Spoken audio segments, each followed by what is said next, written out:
పుష్ప మళ్ళీ అక్కడికి వస్తే అసలు అల్లు అర్జున్ గారితో కానీ వర్క్ చేయటం సుకుమార్ గారితో పుష్ప 2లో ఎంత వర్క్ ఉండింది, మీరు ఎంత కంటిన్యూ అవ్వబోతున్నారు? అంటే 3 కూడా ఉందని డైరెక్టర్ గారు అన్నారు. అవును, అది బయట పుష్ప 3 కూడా ఉంది. 2 1కి ఒక 100 రెట్లు పైన ఉంటుందండి. బా యాక్షన్ ఎపిసోడ్స్ కానీ, డైలాగ్స్ కానీ, లేకపోతే సెట్స్ కానీ, అల్లు అర్జున్ గారి పెర్ఫార్మెన్స్ కానీ, క్యారెక్టర్స్ని డ్రివెన్ ఈ పార్ట్ 2లో మెయిన్ డ్రివెన్ అయిన విధానం కానీ, అవన్నీ యునానిమస్గా ఆ సినిమాని ఎంత బ్లాక్ బాస్టర్ చేశారో అంతకంటే పెద్ద బ్లాక్ బాస్టర్ చేస్తారని మనస్ఫూర్తిగా కోరుకుంటున్నానండి. ఓకే, మీరు అలా కంటిన్యూ అవుతూనే ఉంటారా క్యారెక్టర్స్తో?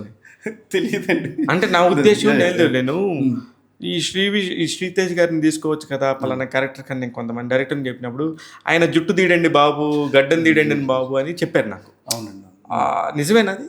అవునండి, దాదాపు 8 సినిమాల వరకు నేను చేయలేదు. అవునా? దాదాపు ఈ 10 monthsలో ఈ హెయిర్ను గడ్డం తీయడం కుదరక, ఓకే, ఈ క్యారెక్టర్స్ కోసం ఉంచాలి. ఆల్రెడీ కమిట్ అయి ఉన్నాను.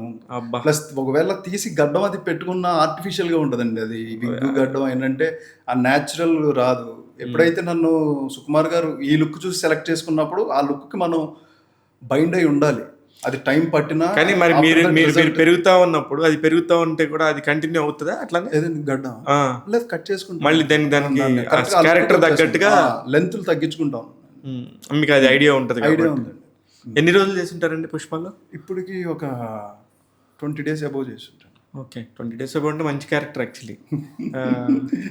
చూడాలండి. అనుకున్నారా సార్ ఎప్పుడన్నా నేను మొత్తం భారతదేశం గర్వించదగ్గ నటుడితో వర్క్ చేస్తాను అని? మీరు ఫస్ట్ స్టార్టింగ్లో మీకు ఇంకొక చిన్న విషయం చెప్పాలి. పుష్ప 2 సెట్లో అల్లు అర్జున్ గారు అన్నారు, నేను ఇలా బహిష్కరణ ఇవి చేస్తున్నాను సార్ అది ఇది అని చెప్తే, కష్టపడను బ్రదర్, మన Telugu cinema industry India range దాటిపోయి వెళ్ళాలి, అంతవరకు కష్టపడను అని చెప్పారు ఆయన. బా, నాకు చాలా బాగా అనిపించిందండి అది. అంటే వాళ్ళ లోపల ఎంత ఉంది, తెలుగు సినిమా ఇండస్ట్రీని ప్రపంచానికి పరిచయం చేయాలనే కసి ప్రతి ఒక్కళ్ళలోనూ డెవలప్ చేసుకోండి అని. అది ఆర్టిస్టులు రేంజ్ గట్టి కాదు, చేస్తూ ఉంటే కష్టపడాలి, బాగా కష్టపడాలి. అంటే కొత్తగా చేయడం కోసం ట్రై చేయమని, ఏదో ఒకటి కొత్తగా చేయండి. అందుకే రెగ్యులర్గా కాకుండా ఏదో ఒకటి ఎఫర్ట్ పెట్టాలి. ఏదో ఒకటి కొత్తగా చేయడం కోసం ట్రై చేసామంటే రికగ్నైజేషన్ వస్తుంది. రికగ్నైజేషన్ వచ్చినప్పుడు ఆటోమేటిక్గా పెట్టుబడులు పెరుగుతాయి. పెట్టుబడి పెరిగినప్పుడు సినిమా స్పాన్ పెరిగింది. సినిమా స్పాన్ పెరిగినప్పుడు మన తెలుగు సినిమా ఇండస్ట్రీ ఇండియా నుంచి వరల్డ్ సినిమాను కూడా మనం శాసించవచ్చండి. మరి వరల్డ్ సినిమా ఇక్కడికి వచ్చి మనం చూస్తున్నాం, మన సినిమా కూడా అక్కడికి వెళ్ళి ఎందుకు చూడదు? కూడా చూడాలి కదా. మనం ఆ సినిమాలు డబ్బింగ్ చేసుకొని అన్ని సినిమాలు మనం చూస్తున్నాం, మన సినిమాలు వాళ్ళు డబ్బింగ్ చేసుకొని చూస్తారండి. దట్స్ ఇట్, అంతే కదా.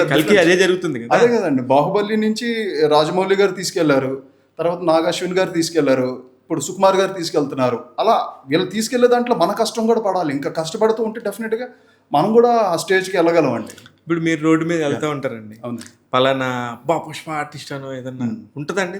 ఉంటుంది కదండి, ఉంటుందా, గుర్తుపడతారు, సంతోషంగా అనిపిస్తుంది ఫస్ట్ ఆఫ్ ఆల్. అందుకే నన్ను కళామ తల్లి బ్లెస్సింగ్స్ ఉంటే చాలా తక్కువ మందికి ఉంటుంది. ఆ ఉన్న వాళ్ళలో నేను కూడా ఒకటి అవ్వడం అనేది నిజమే. నేను చాలా ఇదిగా ఫీల్ అవుతున్నానండి ఆ విషయాన్ని మాత్రం.